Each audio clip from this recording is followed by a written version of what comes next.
This is my second video in my three-part series on meditation. So please make sure to watch this one in full because it will bring to the surface the changes that meditation will bring into your life. Even though you may not be realizing on a day-to-day basis when you're doing it, that all these things are happening. So all these things that I'm going to mention in this video are going to be happening underneath the surface of your conscious perception. But if you just remain consistent with meditation, this is exactly what will happen. So I'm really excited to share that with you, but please watch this in full and I won't ever have to convince you to sit down and practice. And then in the next video, which will be the last of the three, I will actually share with you what practices you need to implement, right? How to actually practice meditation based on the level of understanding that you're currently at. So if you're completely a beginner, I will share with you what to do. If you've been doing it for a long time, I will share with you what to do. If you're an absolute quote unquote expert and you are going deeper into self-inquiry, then I will share with you what you have to do. But in the meantime, please watch this video. It's important to see in meditation, what we are doing is relaxing into just our true resting place from where we are already aware. Resting away from feeling like we are the restlessness, the activity. So, when you just sit down for meditation, when you just close your eyes, there's still a great momentum of thought. There's still a great momentum of bodily sensations and them being registered, and they maybe feel agitated or there's just impulses to move and everything, right? There's a great momentum of movement and us being that movement.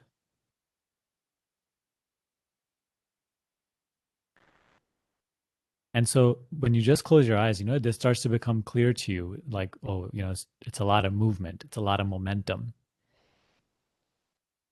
And we almost feel like I am restless.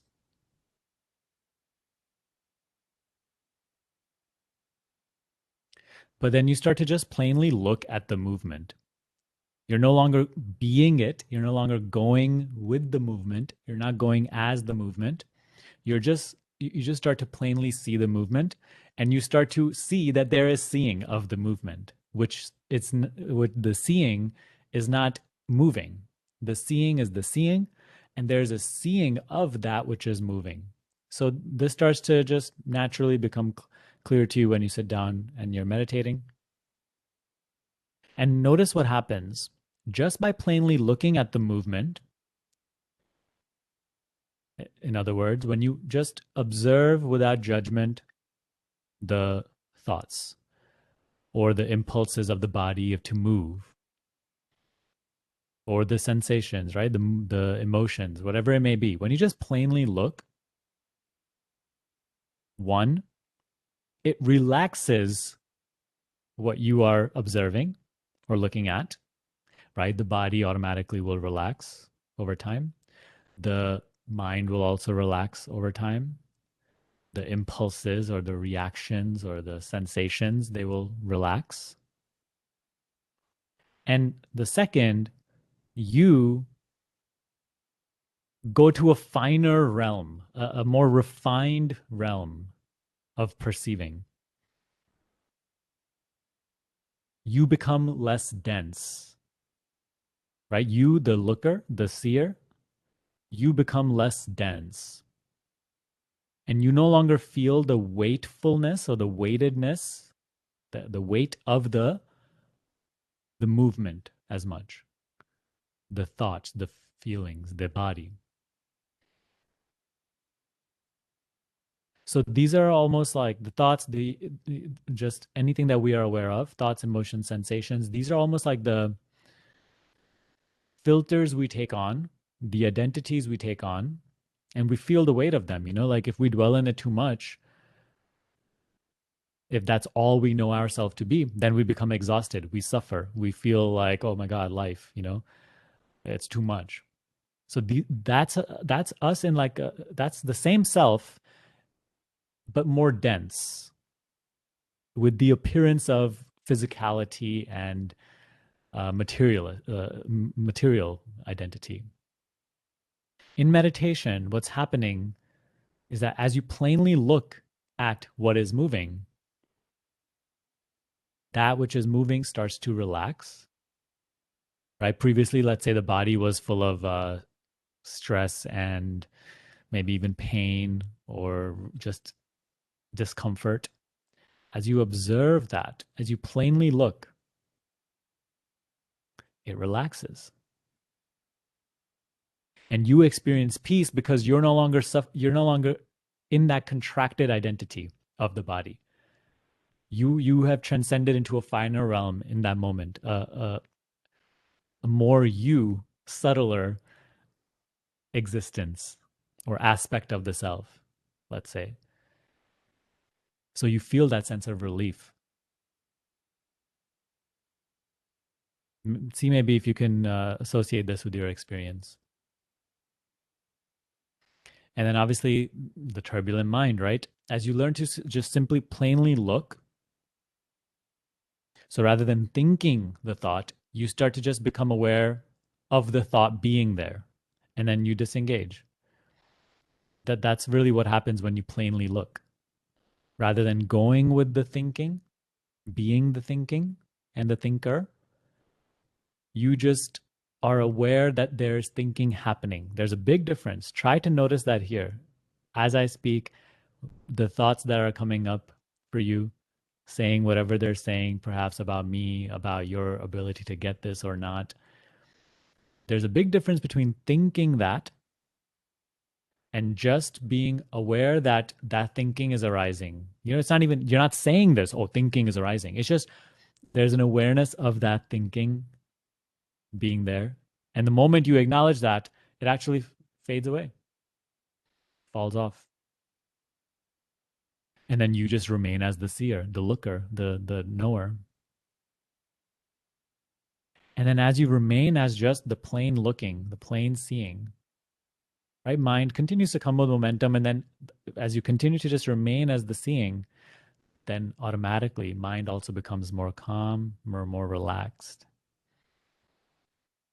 And you already automatically become established, even without consciously perhaps knowing this, you become established in a subtler, finer, closer to you place. Words really fail here, but like you become subtler than the mind. You let go of that contraction. You let go of that bodysuit. You let go of that costume for that moment.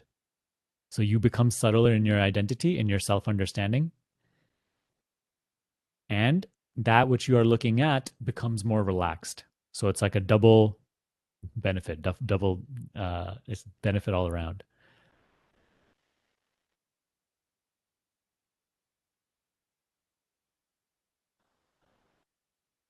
So this is the work of meditation. Not only does it bring order and harmony to what is observed, right? Our experience, mind, body, world. But it, in your experience, frees you from these suits, these costumes, these masks, these identities, which are very dense and keep you in the illusion of physicality, in the illusion of materialist world, which keep you in your belief systems. It makes you subtler and subtler and subtler in your understanding of self. And so on the external, you experience that as the mind, body, and world flowing more harmoniously, and there being more clarity in your thinking, feeling, and doing, and how the world responds to you. There, it's more harmonious, one pointed, rather than all over the place. And then inwardly, you feel like a relief, a releasing of all of these burdens that weighed you, that you felt previously weighed down from, perhaps that you felt overwhelmed from.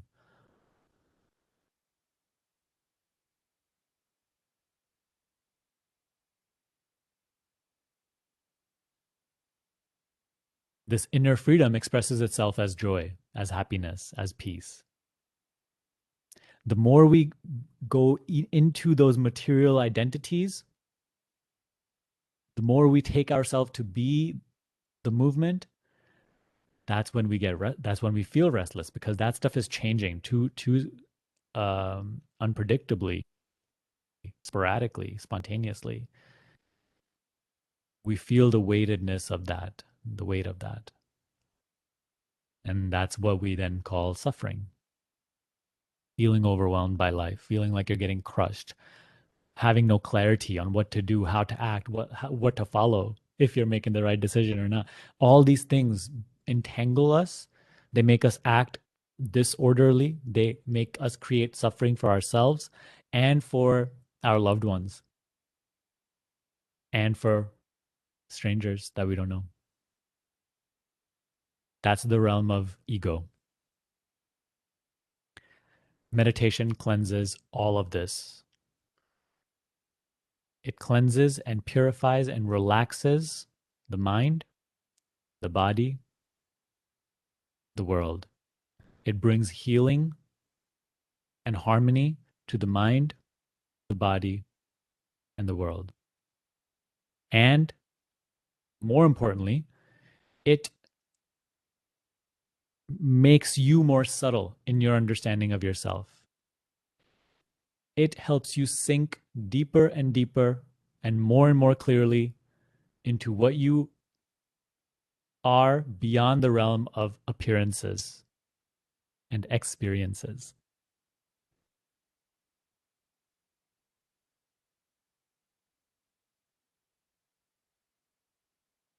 And I'll mention again, it's crazy how many people I speak to who dwell in these teachings. Sometimes who are so passionate towards these teachings, who follow these teachings, read about them, watch these videos, watch all the sorts of stuff, but they don't sit down to be with themselves, apart from their entire world, their entire personal life, and just be and actually go within in this way. There's something that is running away from the silence, which is the cleansing factor, which is the awakening agent.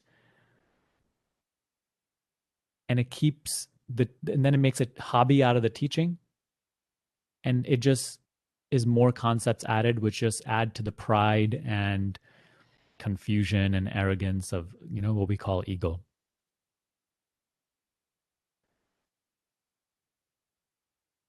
So know that when you do sit down, regardless of how you feel like your meditation went, you sitting down to just do that and to just be by yourself with yourself for at least that one time a day,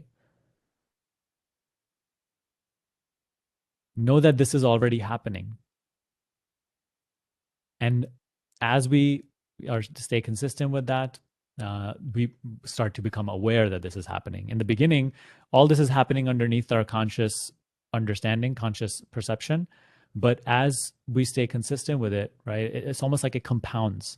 And we see the level of freedom that we feel within, how much our perception of ourself and things, the world, has shifted, how we experience things entirely differently, how the nature of our thinking and what we think about has changed so much, has been cleansed of so much dysfunction and disorderliness. How we feel, how it no longer bothers us and sweeps us away, but rather it's also experienced with an entirely different relationship. And also how our actions in the world become more one-pointed and serve as an expression of our authentic personality rather than plagued by self-doubt, self-criticism, the desire for approval, the fear of the future. All of this just with the simple act of being with yourself and turning within.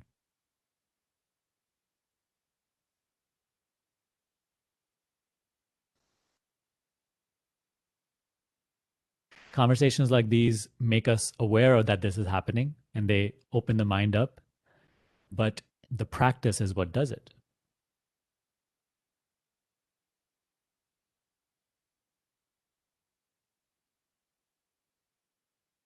So the sit down practice, I believe, is so vital to this whole, to bringing all of this and tying all of this together and to facilitate this understanding, that I cannot emphasize that enough, at least from my own experience and many others, now also in the program, and I'm sure many of you as well. So this is to be completely, stayed consistent with. Know that this is happening. A relaxation of mind, body, world, and a freedom from contraction in the mind body world, freedom from the limited identity.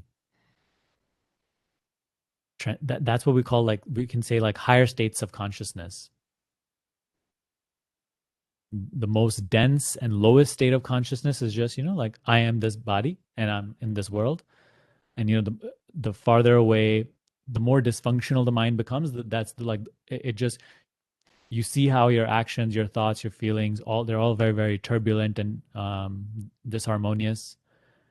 So that we can say is a really low vibration, dense state of being, which meditation starts to cleanse away automatically. The nature of your thinking, feeling, doing starts to just change.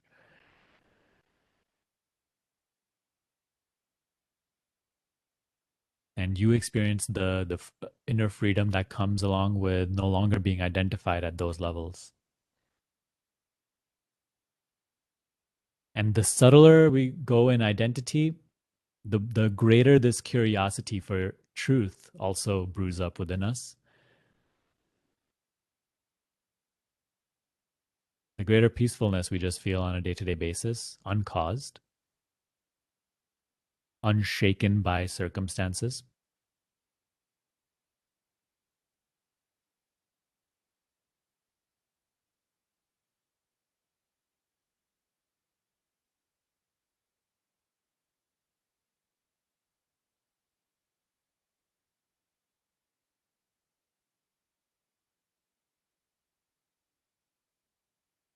And then just,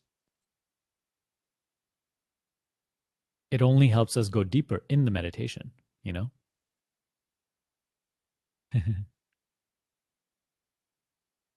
It's funny that we want to go deeper in meditation without actually meditating.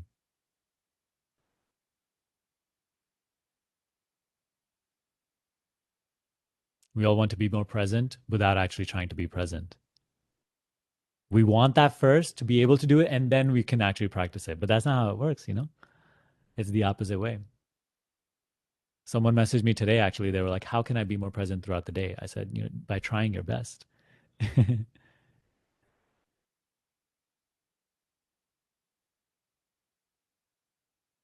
By keeping in under your conscious acknowledgement that there's an awareness here, which is sort of not changing in degree or quality, while everything that is experienced is changing rapidly.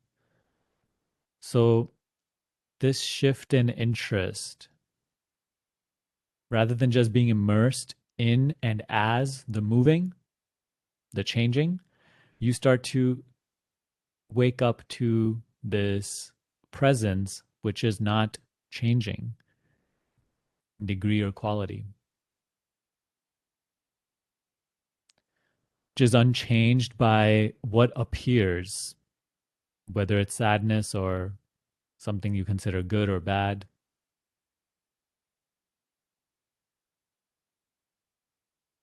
The presence which is subtler than what appears. As that becomes more interesting to you, even though there's nothing to do there, there's nothing to read about there, there's nothing to talk about there, but it's undeniably here. It is closer to you than your thoughts. So as you care about that more, as you fall in love with your own presence, that's the spark of discovery.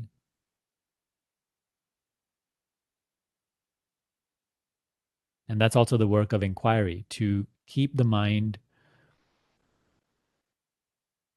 rooted in just this being aware. I am.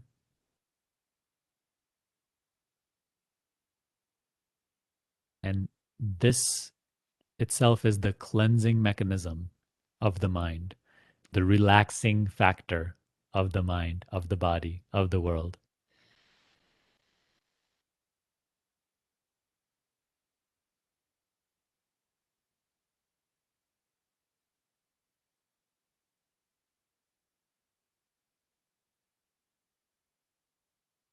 So just to, give an example, when you are sitting in meditation, when you just sit down and the momentum of thoughts, the momentum of the sensations in the body or whatever, you feel that it's too strong, and you feel, you are that restlessness. So it's almost like, just start to plainly look, when you plainly look at the moving, soon the what is moving relaxes. So just when you, rather than giving into the impulses of the body or the sensations and reacting to them, when you just plainly look, soon the sensations relax. And then when you plainly look at your thoughts, right, like if it's an object of your seeing, rather than thinking them, being them, just becoming aware that that there's a thought there. And the moment you become aware of it, it'll fall away. What will remain is the presence. And then this brings a relaxation to the mind, a releasing. And the more you continue to just plainly look, soon it brings you to just yourself, just being aware, where there's nothing specific to look at, but it's just this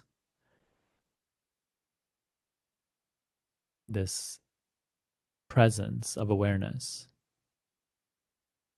awakeness, utter aliveness. And automatically there's relaxation happening in the mind, the body, world. And automatically we're sinking deeper and deeper into ourself. This is the birthplace of clarity, of happiness, of peace. And all of these begin then to reflect in the mind, body, world. The inner is the source. From it all flows. When we are totally blind and not receptive to the inner, and we have no capacity to sink into the inner in this way, and we have no practice that allows us to do that, then we get very lost.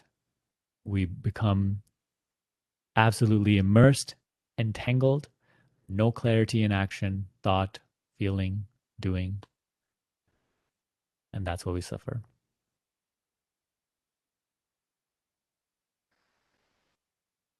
For those who joined late, we're talking today about just how meditation allows you to sink into your impersonal being. And as it is happening, it brings a sense of relaxation, a release from the denser states of being, which are mind, body, world.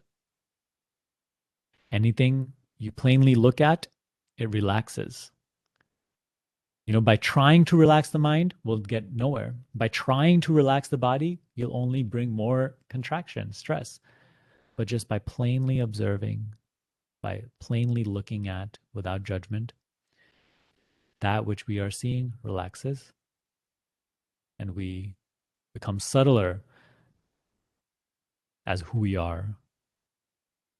We sink into that acknowledgement more and more, finer and more refined states of being. Thank you for watching this video. I hope this brought you immense clarity. Remember, the next video in which I will share with you the practice that you need to be doing is going to be coming next on the channel. Okay, so have a look out for that.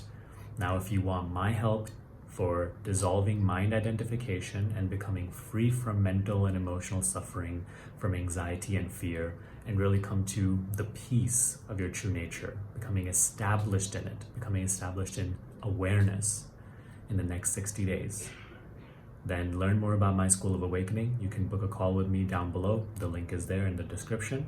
And then we'll have a chat and we'll see how I can be of help to you, and we can work together in my School of Awakening. I'm very, very excited for this whole thing. I really hope that these practices are transforming your life. Okay, that's all from me for today. I'll see you next time.